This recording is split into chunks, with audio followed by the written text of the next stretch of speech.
certo, sejam bem-vindos a mais uma sessão do Comex Digital Talk. E hoje falaremos sobre um tema sensacional, principalmente para você, comercial importadora, distribuidora, trading company, que faz operação de produtos importados para dentro e fora do estado aqui no país.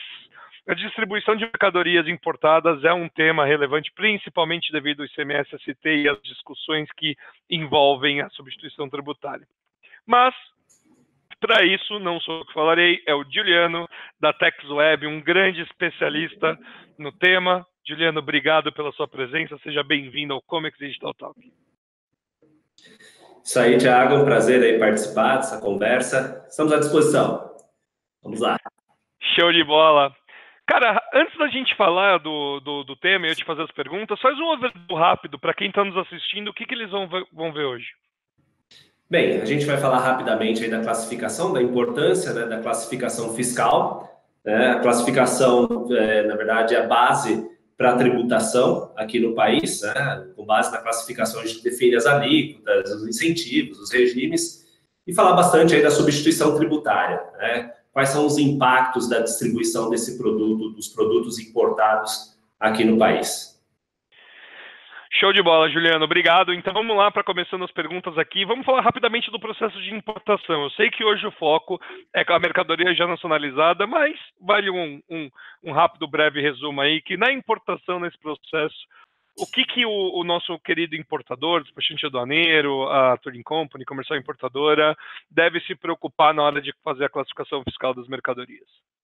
Bem, acho que a grande dificuldade aí no desembaraço aduaneiro das mercadorias, né, Thiago? A preocupação com a tributação. Partindo primeiro aí da classificação, a dificuldade de enquadrar, né, de ser assertivo, né, no enquadramento desse produto, lá com base na TIP, na TEC, enfim, essa é a primeira dificuldade. Depois a gente tem ali um emaranhado de tributos incidentes no desembaraço. A gente tem imposto de importação, PIS, COFINS, ICMS, que aí depende do estado onde está sendo desembaraçada a mercadoria, e o próprio IPI. Tá? Então, essa é a grande dificuldade. Lembrando, né, como eu já falei, que a classificação fiscal é a base, né, para determinar esse enquadramento, né, tributário. Com base na classificação, a gente define ali o regime, se tem substituição tributária, qual que é a alíquota daquele produto, e, é claro, um enquadramento equivocado, a gente sabe muito bem, que acarreta em multas ali, penalidades altíssimas, e ele pode recolher também a maior ou a menor. Né? Se recolher ali a maior, é claro, isso tem um impacto para ele, gera problemas ali, principalmente de competitividade, né? Porque isso se torna um custo e aí ele vai ser menos competitivo que o concorrente. E se recolhe a menor, é claro, além da penalidade, vai recolher esse valor com juros e multa depois. Com certeza. E para você, importador, que não sabe qual é a NCM correta para o seu produto, enquanto você está em processo de importação e vai lá na Receita e faz uma consulta sobre a NCM, para identificar se foi classificado corretamente, durante esse período de análise você não pode ser autuado, multado, por aí vai, porque está em período de análise. Após a resposta, você classifica corretamente. A gente sabe aí, existem diversos softwares de classificação fiscal de mercadorias aí, grandes de mercado. A própria Get é um deles que possui a sua própria classificação fiscal de mercadorias nesse processo. E se você tiver alguma dúvida sobre o produto importado, você pode abrir lá um chamado, né? Eles vão analisar a sua classificação, vão entender como foi, vão preparar um laudo sobre isso e você poderá classificar corretamente sem ser multado durante o período de análise da Receita. E tem outro ponto importante que a gente também vê aqui na importação de produtos. Muitas vezes o importador ele prefere trazer os produtos separados do que já montados. Às vezes a alíquota é menor. Então, um ponto aí de atenção para você que está importando com a gente. E vamos aí falar agora de ICMS-ST, que é o grande ponto. Mercadoria foi importada. Chegamos na rota da inovação do comércio exterior. Já falamos de desembaraço aduaneiro, agenciamento de carga. O processo para trazer a mercadoria chegou. Agora eu quero distribuir no mercado nacional. Um dos grandes pontos é o ICMS-ST, que para ele ser calculado envolve ali uma série de fatores, né, Juliano? Quais são eles? Bem, lembrando que o ICMS, por si só, por se tratar de um imposto estadual, a gente já tem 27 legislações aí tratando, né, do imposto de circulação de mercadorias. E aí, quando a gente entra mesmo nessa sistemática de substituição tributária, realmente encontramos muitas dificuldades, né? Falando especificamente da substituição, então, primeiro, nós temos 3 estados onde a substituição tributária ela é recolhida no próprio desembaraço, tá? Então, peculiaridade aí, né, de 3 estados, Rio Grande do Norte, Rio Grande do Sul e Minas Gerais, tá? Então, desembaraçou a mercadoria, já faz o recolhimento da ST. Bem, mas como que recolhe a substituição tributária? O que é, primeiro, a substituição tributária? Eu vou dar um overview sobre a sistemática, Thiago. Vamos lá. A substituição tributária é a antecipação, né, do ICMS que é devido nas cadeias subsequentes, ou melhor, nas etapas subsequentes da cadeia comercial. Tá? Então, o ICMS ele é um imposto que incide em todas as etapas da cadeia. Então, o importador desembaraça a mercadoria, ele paga ICMS. Vendeu a mercadoria, ele paga também ICMS. Né? O cliente dele vai revender a mercadoria, também incide o ICMS. Tá? Então, o que é a substituição tributária? É uma maneira que o fisco encontrou de facilitar, né, a arrecadação, centralizar ali também a fiscalização, sempre no primeiro da cadeia, seja ele o fabricante ou, aqui no nosso caso, o importador. Tá? Então, o importador, quando ele dá a saída para um revendedor, além do ICMS, da sua operação própria, que a gente fala, da sua venda no mercado interno, ele recolhe também o ICMS das etapas subsequentes. Tá? Então, aí tem toda a dificuldade. Primeiro, verificar se o produto realmente tem substituição tributária. Não são todos os produtos que têm substituição tributária. Tá? Ele tem que verificar também qual que é a margem que ele vai aplicar para calcular a substituição tributária nessa operação. Pode ser um MVA ou até mesmo uma pauta, né? Um preço já determinado pelo fisco para calcular, né, essas operações subsequentes, o ICMS das operações subsequentes. Né? E nas operações interestaduais também incide? Depende. Tá? Se o Estado tiver acordo com o Estado do destinatário, ou seja, o seu Estado, do emitente, tiver acordo com o Estado do destinatário, ele também é responsável e vai recolher, né, o ICMS das operações seguintes. E quando que incide a substituição tributária, na verdade, né, Juliano? Porque a gente sabe que a gente precisa saber se é para o consumidor final, se vai ser comercializada, se é uma operação de revenda. Fala um pouquinho mais sobre o tema. Bem, vamos lá. Falando da substituição tributária mesmo, é importante a gente entender qual que é o objetivo da substituição tributária. A substituição tributária só vai acontecer se tiver realmente uma operação subsequente. Eu tenho que substituir alguém, como o próprio nome diz. Tá? Então, o importador vendendo para um consumidor final, não há o que se falar em substituição tributária. Tá? Pode sim acontecer a substituição tributária, mas apenas no diferencial de alíquota se ele vender para outro estado. Tá? Então, a substituição tributária só vai acontecer se tiver uma operação subsequente, ou seja, o importador vendendo para um outro revendedor. Tá? Então, se eu importo uma matéria-prima, tá, e vendo essa matéria-prima aqui no mercado interno, né, para um fabricante, não incide a substituição tributária. Por quê? Não vai acontecer uma operação subsequente com aquela matéria-prima. Na verdade, o fabricante vai utilizar aquela matéria-prima e vai dar saída de um produto industrializado, de um outro produto. Tá? Então, não vai acontecer uma operação subsequente com aquele produto adquirido. Tá? Então, lembrando que a sistemática consiste nisso. Eu vou substituir, né, a revenda desse produto. Então, quando a gente fala tem substituição tributária, primeiro ponto que a gente tem que analisar. Tá? O meu cliente, ele vai revender a mercadoria? Sim. Então, eu vou analisar a analisação se aquele produto tem substituição tributária. É para industrialização, não preciso ver nada disso. Se é para industrialização, não tem substituição tributária, eu vou aplicar somente o ICMS da operação própria. Tá? Para o consumidor final, a mesma coisa. Vendendo dentro do Estado, não há o que se falar em substituição tributária. Vendeu para outro Estado, tem essa peculiaridade aí que é o diferencial de alíquotas. Tá? O diferencial de alíquotas, essa diferença é recolhida sempre pelo adquirente, quando ele compra de outro Estado, para uso ou ativo. Tá? Então, a responsabilidade é do adquirente, mas se tiver acordo também entre os Estados, a responsabilidade é do próprio emitente, do fornecedor. Tá? Então, ele tem que recolher essa diferença para o Estado de destino, ali, substituindo o adquirente do produto. Então, é a única situação onde tem substituição tributária mesmo, quando o adquirente for o consumidor final. E, Juliano, uma dúvida que todo mundo tem. Quem é Simples Nacional também está sujeito ao ICMS-ST?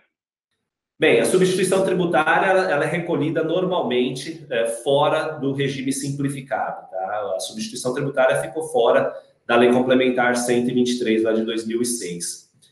Razão clara, né? Então, o contribuinte optante pelo Simples Nacional, ele recolhe o seu ICMS lá no DAS, no regime simplificado, mas a substituição tributária, como eu falei, é o recolhimento das operações subsequentes, tá? Não sei se o próximo da cadeia do Simples Nacional, enfim, por isso que ficou fora, ele recolhe como se fosse, né, um contribuinte normal. Inclusive, o cálculo, ele faz como se fosse realmente um contribuinte normal. Ele não utiliza as alíquotas, né, lá do Simples Nacional, ele recolhe mesmo, né, o próprio ICMS próprio como se fosse um contribuinte normal. Vamos lá. Esse optante pelo Simples Nacional vai fazer uma venda de um produto sujeito à substituição tributária.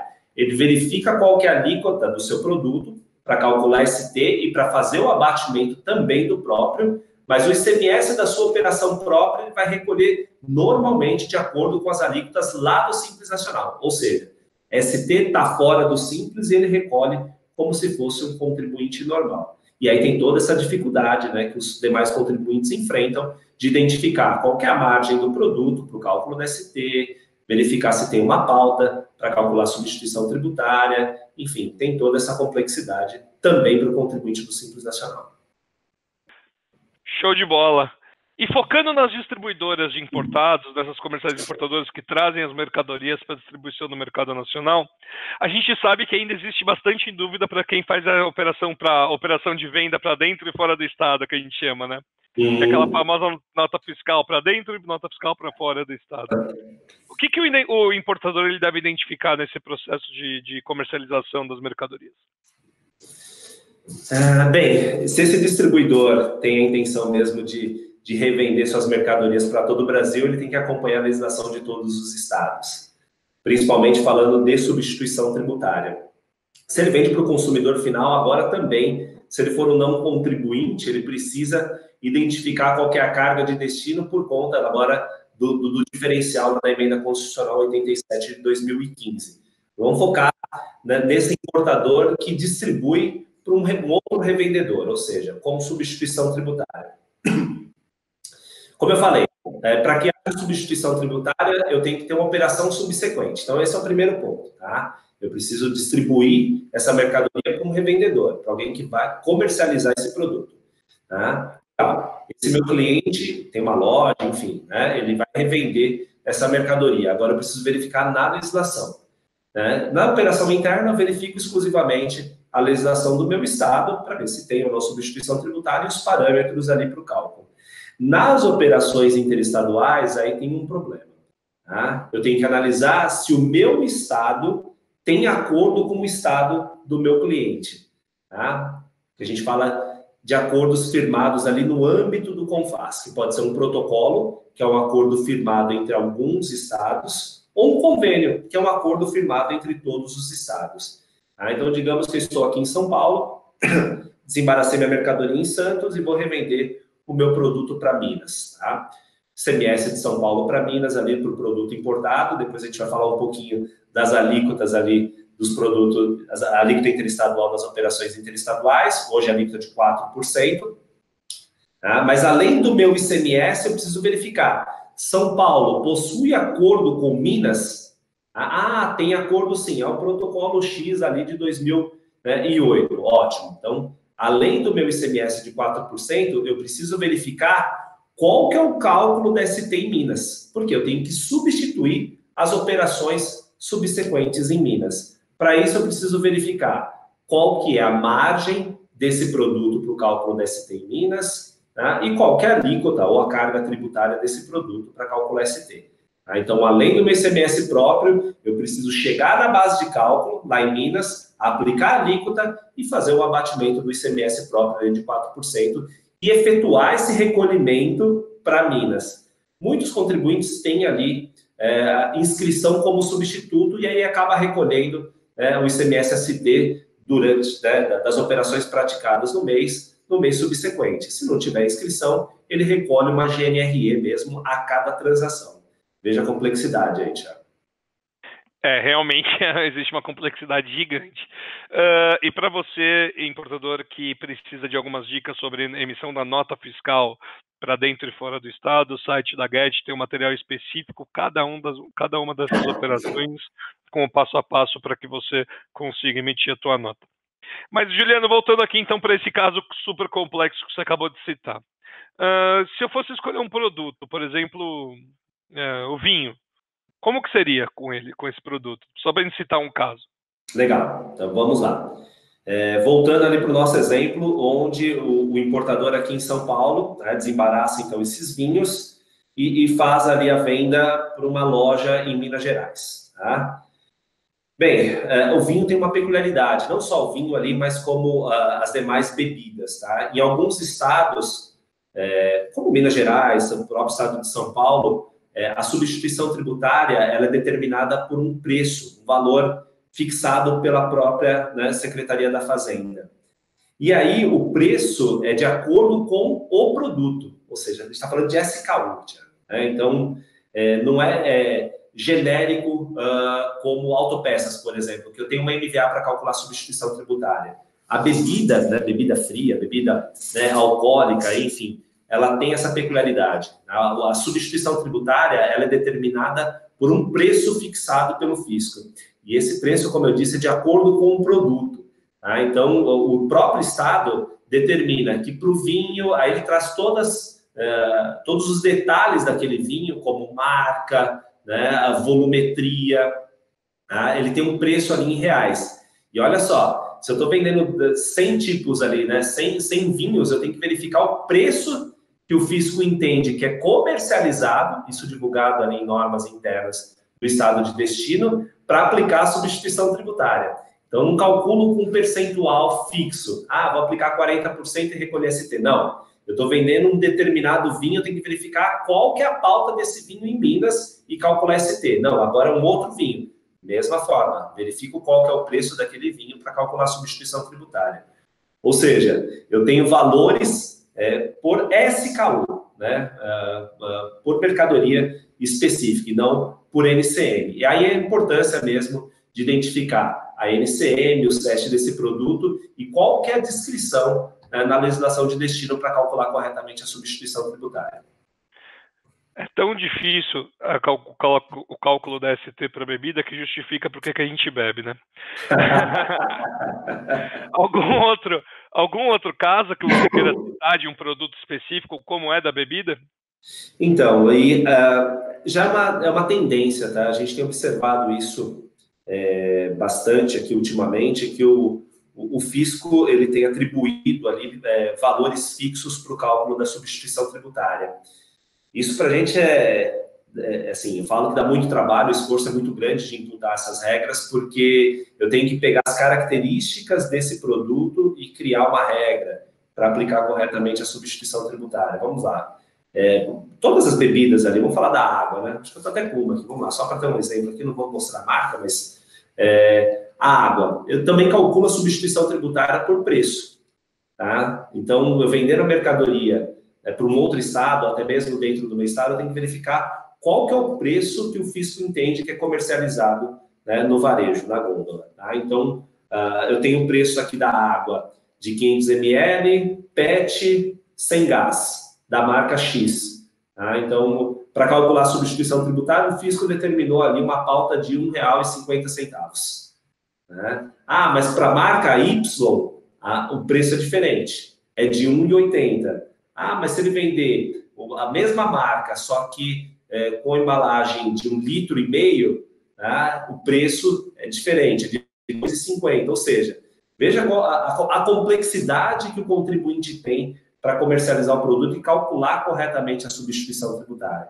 Lembrando que se não calcular corretamente, o fisco, inclusive de um outro estado, tem competência, né, para questionar a tributação ali praticada pelo emitente, por exemplo, de São Paulo. Por curiosidade aqui, surgiu na minha cabeça, eu estou num cruzeiro aqui, saio de Santos, vou lá para Salvador. Ou estou no avião, estou em São Paulo e estou indo lá para o Rio Grande do Sul. Eu estou comprando comida dentro do navio, dentro do avião, por aí vai. E aí, eu pago o ICMS da cidade de destino ou origem? Essa daí é uma pergunta extremamente complexa, viu, Thiago? Essa daí é mais... A gente vai entrar numa seara um pouco diferente aí, porque o que acontece? Quando a gente fala em navio, principalmente em cruzeiro, o cruzeiro ele tem, é um navio de bandeira estrangeira. Então, isso daí é importante até para vocês, cara, porque toda vez que faz uma saída para um cruzeiro, eu estou exportando uma mercadoria. Tá? E na exportação, a gente sabe bem aí, para fins de ICMS, de IPI, né, não temos ali incidência desses tributos, desses impostos. Tá? Então, quanto a isso, não tem. Mas no avião, por exemplo, tem também o recolhimento normalmente. E aí, salvo engano, ele recolhe para o estado de destino da mercadoria. Tá? Então, essa é uma pergunta bem capciosa, cara. Porque o cara ainda tá voando, tá em São Paulo, vendeu, só que tá indo pro Rio Grande do Sul, é por lá. Mas deve ter uma determinação sim atribuindo destino ou origem do voo. Uhum. Eu não vou mais falar de guerra dos aviões aí que a gente falou, de navio, eu vou falar da guerra dos portos. Tá. O que é a guerra dos portos que tem gerado aí uma discussão bem grande? O fisco tem trabalhado, a gente fala de reforma, enfim, mas tivemos duas alterações assim significativas recentemente. A Resolução 13, né, de 2012, tá? Então, não tão recente assim, mas o impacto dela é enorme, tá? Que tentou equalizar, acabar um pouco com essa guerra fiscal. A gente via muito, ainda existe, claro, estados que concedem incentivos, né, para as empresas embaraçarem as mercadorias, né? Então, tem alguns exemplos aí, né? Então, a gente pode falar de alguns estados, Espírito Santo, Santa Catarina, o próprio Paraná, enfim. Né? E aí... Não precisa falar não, Juliano. Acesse o site da GET, tem lá tudo aí, você que está nos ouvindo, tem todos os fiscais. Maravilha. Mas qual foi o objetivo da Resolução 13 de 2012? É diminuir justamente essa guerra entre os estados, por isso denominada aí Guerra dos Portos.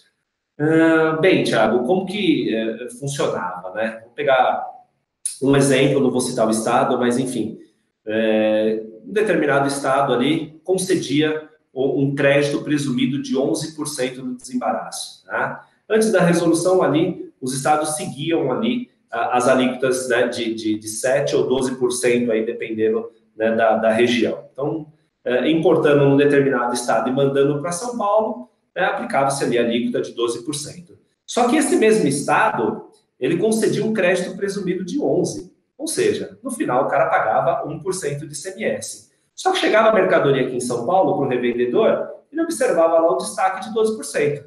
Ou seja, ele tem direito ao crédito desse valor. Tá? Creditava de 12 e debitava 18, por exemplo.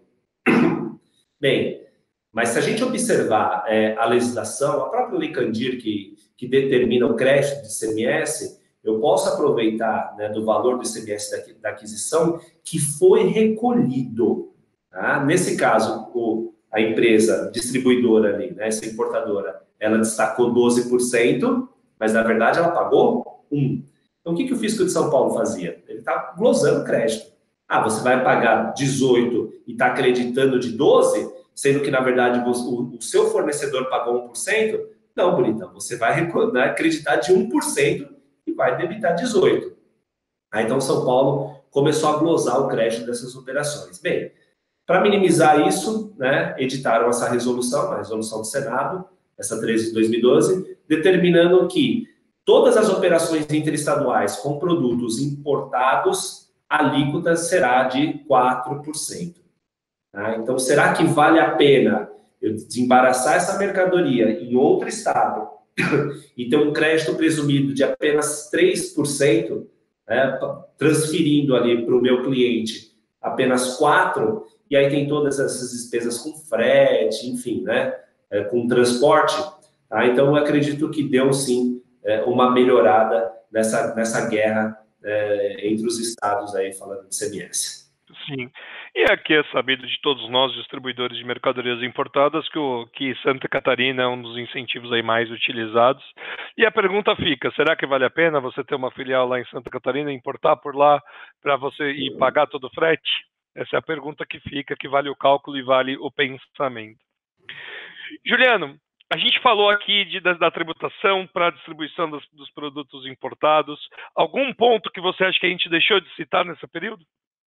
Não, é importante, então, né, identificar a classificação, como nós falamos ali, né, é vital para o correto enquadramento ali dos tributos. Para fins de substituição tributária, vocês sabem bem aí que temos um código de identificação, né, o próprio SEST, né, isso ajudou bastante na identificação dos produtos sujeitos à substituição tributária e verificar ali com bastante atenção se no estado de destino o produto que você comercializa tem uma pauta, um preço determinado. Bem, falando de substituição tributária, da distribuição dos produtos importados, é basicamente isso. Lembrando do conceito de substituição tributária. Só existe substituição tributária se houver uma operação posterior. Tá? E para que haja também a substituição tributária, eu preciso sempre de uma lei. Tá? Quando que eu sou responsável? Quando tem uma lei obrigando o recolhimento, né, das operações subsequentes. Nas operações interestaduais, claro, eu só vou recolher se tiver um acordo entre o meu estado e o estado do meu cliente. Tá? Nesse caso, eu recolho o meu ICMS mais o ICMS da operação subsequente. Por fim, como falamos aí do Simples Nacional, que a sistemática da ST está fora do Simples, por isso o contribuinte do Simples Nacional recolhe normalmente a ST como se fosse um contribuinte no regime normal. Show de bola. E para finalizar, a gente tem que falar um pouquinho de futuro, né? Tem a reforma tributária aí sendo discutida e será pautada aí ainda esse ano, no início do ano que vem. E existe muita discussão se a reforma tributária vai ajudar os prestadores de serviço ou não, se vai para 25%, se vai manter ali no que é hoje. Mas, independente sobre isso, vamos falar agora sobre a sua visão da reforma tributária.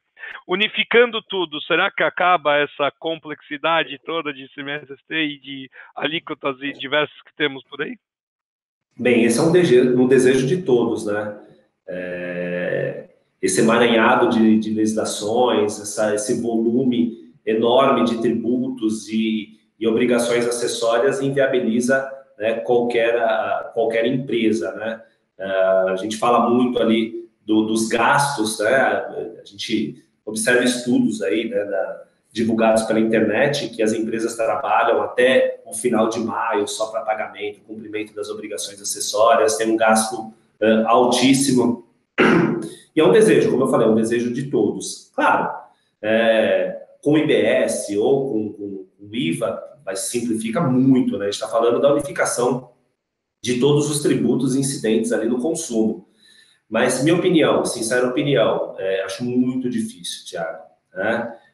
Principalmente por conta do pacto federativo. Falando de ICMS, né, que é um imposto estadual definido ali pela própria Constituição, está lá no artigo 155, compete ali ao Estado, à instituição em cobrança do ICMS, o Estado não vai abrir mão, né, dessa determinação. Tá? Imagina, centralizar isso, né, na Receita e depois fazer a distribuição para os estados, é claro que eles não vão aceitar. Então, essa é a grande discussão. Isso sem falar em ISS, né? O ISS também está dentro da reforma dos dois projetos de lei ali. A gente está falando de 27 estados, agora imagina falar de 5.570 municípios. E como unificar isso? Vai ser uma alíquota de acordo com o produto? O ICMS, por exemplo, ele é um produto seletivo, ou seja, os produtos supérfluos, eles são mais taxados do que os produtos considerados ali essenciais. Pegar um exemplo do Rio Grande do Sul. Será que o mate é essencial aqui em São Paulo? Eu acredito que não, né? Mas é essencial no Rio Grande do Sul. E aí, como que vai fazer?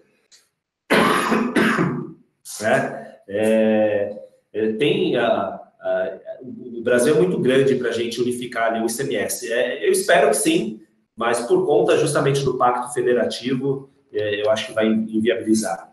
Claro, temos dois projetos aí, né, tramitando, um bem avançado ali, né, passou já pela CCJ, isso na Câmara, do deputado Baleia Rossi, tá? Tratando ali o IBS, mas assim, com um período de transição ali de aproximadamente 10 anos. Não quero ser pessimista, mas se realmente, como eu espero, né, acredito que não vai acontecer, mas se acontecer, ainda assim a gente tem um período de transição de no mínimo 10 anos. E aí vai ser muito pior, Thiago. Se hoje já é complexo, imagine a gente convivendo com dois mundos, o atual e o novo. Tá? Então, o contribuinte vai ter ainda mais dificuldade, né, porque tem esse período de transição, as normas vão entrando em vigor e aí eu recolho com o antigo, recolho, né, com o novo.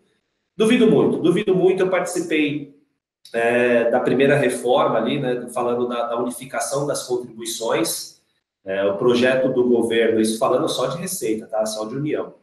Era de simplificar o PIS, simplificar a COFINS e unificar as duas contribuições. A gente está falando de tributos federais, hein? A gente não conseguiu sequer simplificar o PIS. Tá? Então, imagina tratando também, incluindo também ICMS, ISS, enfim, até também imposto sobre movimentações financeiras aí que gerou um burburinho no governo. Mas eu duvido muito porque envolve ali outros entes e acho muito difícil sair essa reforma do jeito, né, que está hoje nos projetos. E com reforma tributária ou não, as empresas têm muita dificuldade em ter essa compliance fiscal, ficam ali o dia inteiro no Diário Oficial da União vendo o que mudou, o que não mudou, e tem uma mão de obra gigantesca para fazer tudo isso. E eu conheço uma empresa que ajuda nisso, da Juliana, qual que é ela?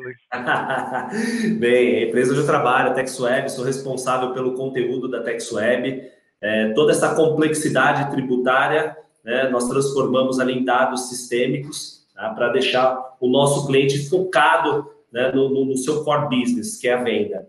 Tá? Então, nós temos uma equipe de especialistas, tá, que acompanham todas as alterações legais, isso falando de todas as esferas, né? O Diário Oficial da União, os diários ali dos estados e ali os principais municípios, e transformamos ali toda essa legislação em dados. Tá? Então, todo esse processo burocrático de seleção de matérias, interpretação, a criação da regra e o input disso no sistema pode deixar conosco aqui da TexWeb, Thiago. Tenho certeza disso, eles atendem grandes empresas aí com milhares e milhares de movimentações diárias, ajudando em todos os cálculos de compliance fiscal das empresas. E Boa, você que é comercial importador da Trading Company, tem a GET também, que pode lhe ajudar nesse processo, conta com a gente, e você que é uma grande empresa no mercado, que está vendo aqui a gente, e possui aí SKUs, milhares de SKUs, fala com o Juliano, tá aqui, ó. texweb.com.br, Digital Tax para vocês. E pessoal, chegamos ao fim desse bate-papo super importante para quem aí distribui mercadorias importadas no mercado nacional, e ainda tem muito mais. Vem com a gente.